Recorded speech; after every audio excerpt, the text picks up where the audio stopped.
Good morning बच्चों। देखिए class 7 का है, लेसन नंबर 2 करण के वस्त्र निर्माण एवं जंतु रेशे।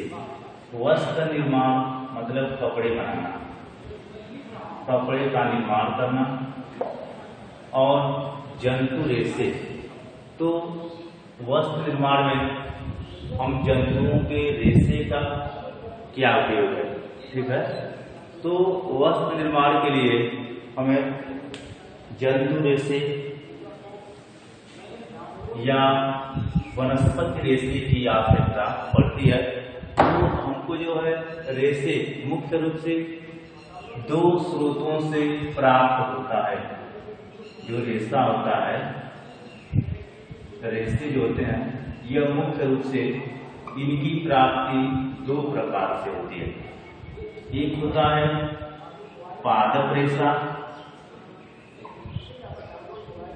और दूसरा होता है जंतु रेशा।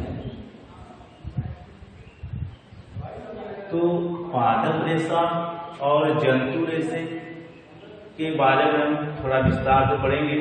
तो जो पादप रेशा होता है या तो कपास, जूट, कपास और जूट से प्राप्त होता है। वही जो जंतु रेशा है यह ऊन है, ऊन जिससे कंबल, स्वेटर, जैकेट आदि का निर्माण किया जाता है। तो आपको जो है दो प्रकार के रेशे मिलेंगे, पादप रेशे और जंतु रेशे। ये दोनों जो है ये आपके यह दोनों होंगे, ये प्राकृतिक रेशे होंगे। प्राकृतिक रेशे मतलब आपको यह दोनों रेशे जंतु रेशा या पादप रेशा ये आपको प्रकृति के द्वारा ही मिलते हैं। तो प्राकृतिक रेशा हो गया। तो अब हमें पता है कि रेशे की प्राप्ति क्या है, मतलब रेशे को हम कैसे प्राप्त करेंगे। तो इसको प्राप्त करने के लिए हमको दो तरीके अपनाते हैं। एक होता है प्राकृतिक रेशा, प्राकृतिक रेशा। दूसरा इसका होता है मानव निर्मित रेशा।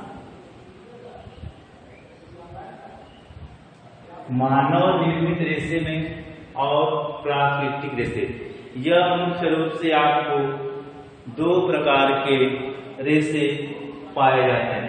तो प्राकृतिक रेशा जो हमें खुद प्रकृति से मिला, पादप रेशा है, जंतु रेशा है। ये आपके हैं प्राकृतिक रेशा पर कपास, जूट है, ऊन है, ये आपके प्राकृतिक रेशा है। वही जो है मानव का नायलॉन है, पॉलिएस्टर है, ये सभी जो है आपके मानव निर्मित रेशे हैं। तो ये रेशे आपको प्राकृतिक और मानव निर्मित, आपको यह दो प्रकार के रेशे पाए जाते हैं प्रकृति, ठीक है। और इन्हीं के आधार पर हम वस्त्र का निर्माण हम कर लेते हैं। मौसम के अनुसार हम वस्त्र का निर्माण करते हैं, इसको पहनते हैं।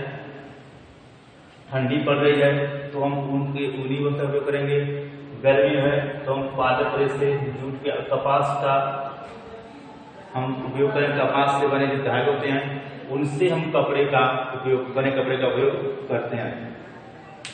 तो अब जो है हम इन सब के बारे में हम बारी बारी से पढ़ेंगे कि प्राकृतिक रेशा क्या है और मानव निर्मित रेशे क्या होते हैं। तो इसमें कराए कि प्राकृतिक रेशा में समूर है, चमड़ा, रुई, रेशम, ऊन, सन, ये सभी जो है प्राकृतिक रेशे हैं। तो समूर है, समूर, चमड़ा, उसके बाद जो है सन, ठीक है।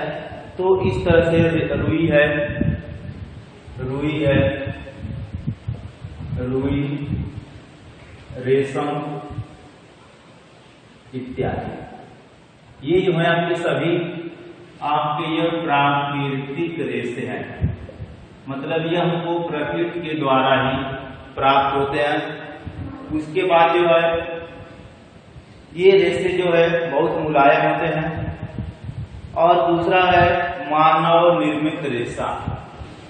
आपका मानव निर्मित का कागज, प्लास्टिक की पन्नियां, रबड़ है, ये सभी जो है ये होता है मानव निर्मित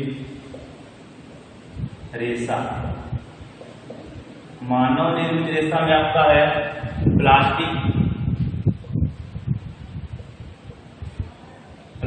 है, और उसके बाद जो है प्लास्टिक के बाद कागज है, प्लास्टिक है, कागज है, ये सभी आपके जो है मानव निर्मित रेशे हैं। और यह जो है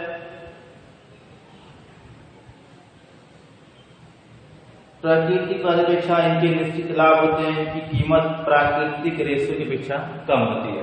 अब देखिए क्या कहते हैं कि जो आपको मानव निर्मित रेशे मिलेंगे वह प्राकृतिक रेशे से उसकी कीमत कम होती है, क्योंकि जो प्राकृतिक होता है तो जब हमको प्रकृति से मिलेगा तब भी हम उपयोग करेंगे, मौसम पाएंगे इसको।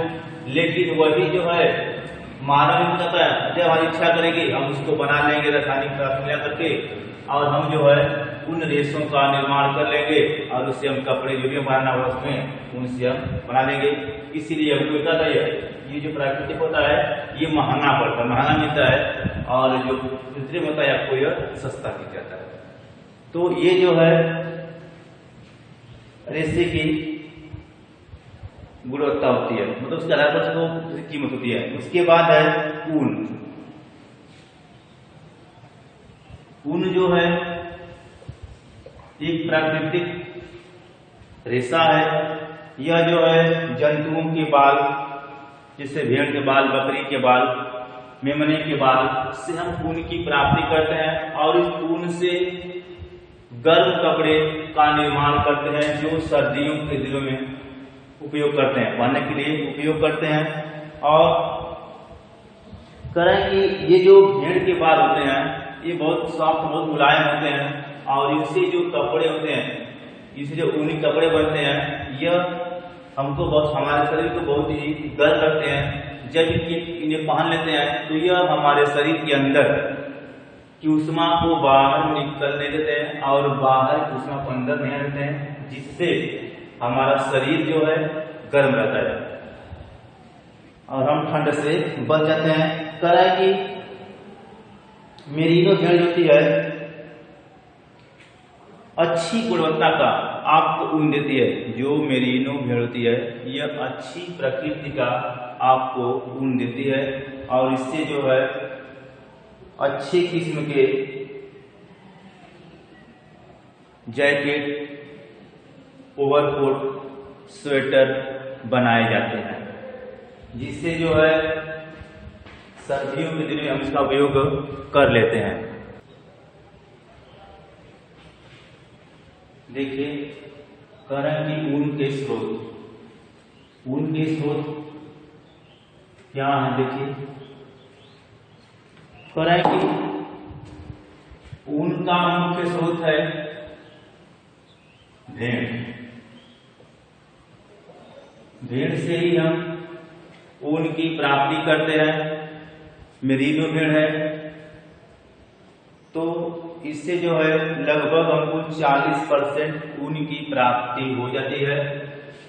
40% इसमें हमको मेरिनो भेड़ से, मेरिनो भेड़ से 40% ऊन की प्राप्ति होती है। वही संकर भेड़ियों से, संकर भेड़ से जो है 43% ऊन की प्राप्ति होती है। अब देखिए जो मेरी भेड़ है, इस मेरिनो भेड़ से आपको जब 40% ऊन मिलेगा और संकर भेड़ से आपको मिलेगा 43%। लेकिन इसके जो बाल होते हैं मेरिनो के, इसके बाल मुलायम होते हैं, गुलाले होते हैं, और वही संकर भेड़ के बाल मोटे होते हैं। और ये आपको अधिक संख्या में देते हैं। उसके बाद जो है भेड़ों का वर्ण संकर। भेड़ों का जो है वर्ण संकर क्या होता है कि ये जो भेड़ होते हैं ये वर्ण संकर कैसे होते हैं।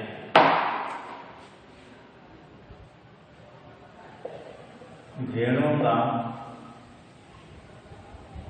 वर्ण संकर, तो ये भेड़ों का वर्ण संकर, संकर दोहरी प्रजाति के, ये संकर का मतलब होता है दोहरी प्रजाति के, दोहरी प्रजाति।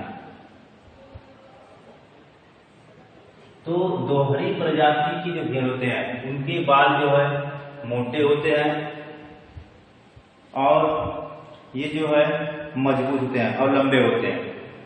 तो ये जो है हमको संकर भेड़ की प्राप्ति कैसे होती है, तो जंगली भेड़ जो थी और घरेलू भेड़, इन मतलब अलग अलग प्रजातियों की जो भेड़ होती है जब इनके बीच संकरण क्रिया होती है, ये आपस में निषेचन क्रिया करते हैं, तो हमको दोहरी, इनसे जो बच्चे होते हैं वह दोहरी प्रजाति के भेड़ होते हैं और उनके बाल जो है मुलायम होते हैं और मोटे होते हैं। उसके बाद जो है ये बता रहे हैं कि जो भेड़ होती है यह इनके रेशे वाले सबसे लंबे वाले जो भेड़ होती है रोमानी भेड़, एक रोमानी भेड़ होती है जिससे जो है कि ऊनी कालीन, जो रोमानी भेड़ होती है इससे हम ऊनी कालीन का निर्माण करते हैं और नवाजी भेड़ से हम कंबल बनाते हैं। नवाजी भेड़ होती है, नवाजी भेड़, इससे जो है नवाजी भेड़ से कंबल का निर्माण करते हैं। तो रोमानी से हम कालीन होते हैं और होती है रोमानी, रोमानी से क्या बनता है कालीन, कालीन का निर्माण करते हैं और मेरिनो भेड़ से और नवाजी से हम कंबल बनाते हैं। तो ये जो है ये सभी जो है संकर प्रजाति की भेड़ होती हैं। भेड़ की स्वास्थ्य संबंधी समस्याएं, कई प्रकार के प्रतिबंध भेड़ की हानि पहुंचाते हैं, पैरों का गलना तथा मुंह के पर फोड़े फुंसी निकलना कुछ साधारण व्याधियां होती है। कुछ भेड़ क्या होता है कि उनके अंदर जो है रोग को उत्पन्न करते हैं, जैसे उनके मुंह का पकना, खुर का पक जाना, तो ये सब जो है उनकी बीमारियों के लक्षण थे। इनको बचाने के लिए हम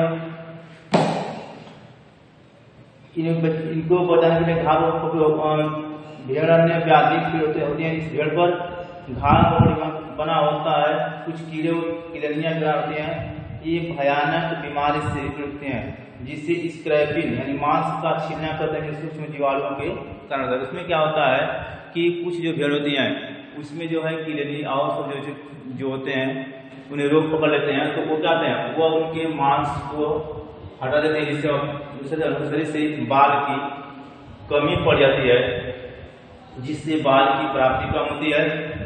और ये कहता है यह परजीवी सूक्ष्म जीवाणुओं के कारण ही होता है। उसके बाद है जल निर्माण, ऊन निर्माण की प्रक्रिया।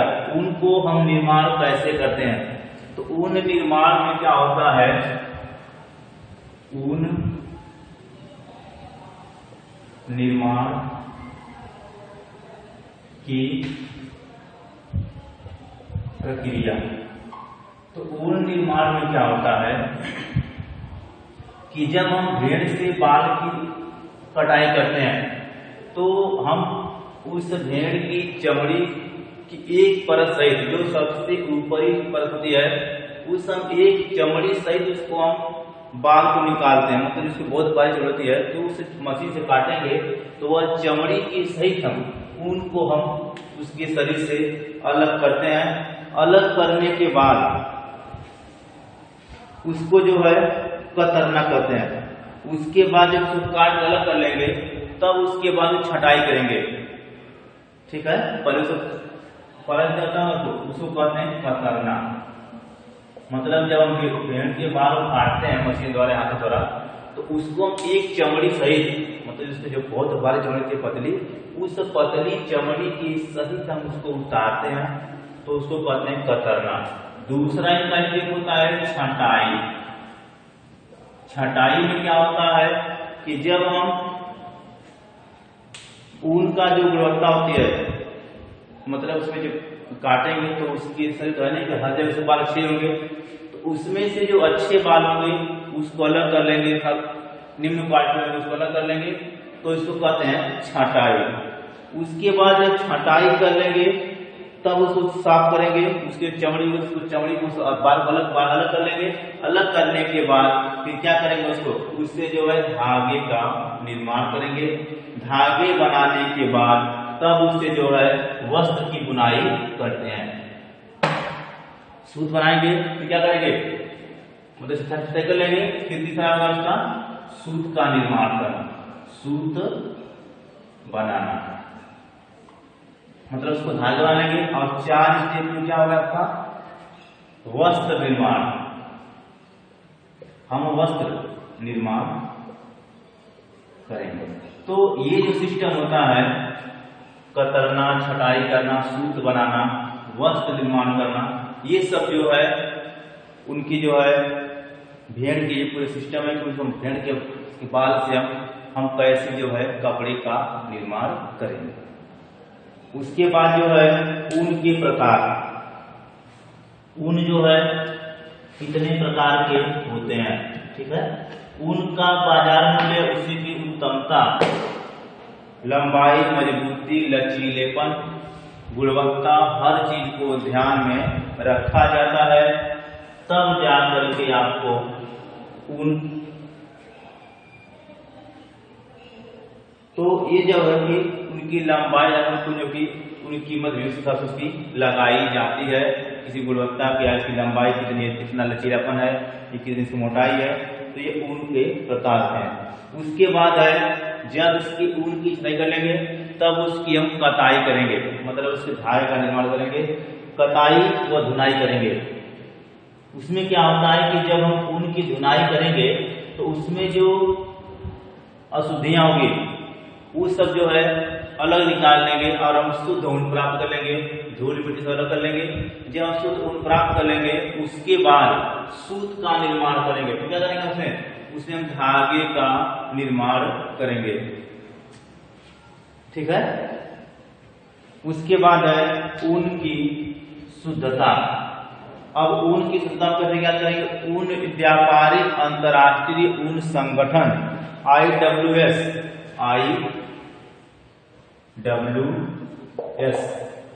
करें कि ऊन की शुद्धता व्यापारिक अंतर्राष्ट्रीय ऊन संगठन इंटरनेशनल, ठीक है। तो करें कि IW संगठन क्या कहता है, जो उत्तरी योर्कशायर UK इक्ले में स्थित है। IWM द्वारा वस्त्रों का प्रदत्त चिन्ह यह दर्शाता है कि इनके निर्माण में प्रयुक्त रेशे नए शुद्ध रूप से इस्तेमाल किए गए हैं और इस चिन्ह को किसी भी प्रक्रिया में निजी तौर पर उपयोग नहीं किया जा सकता है।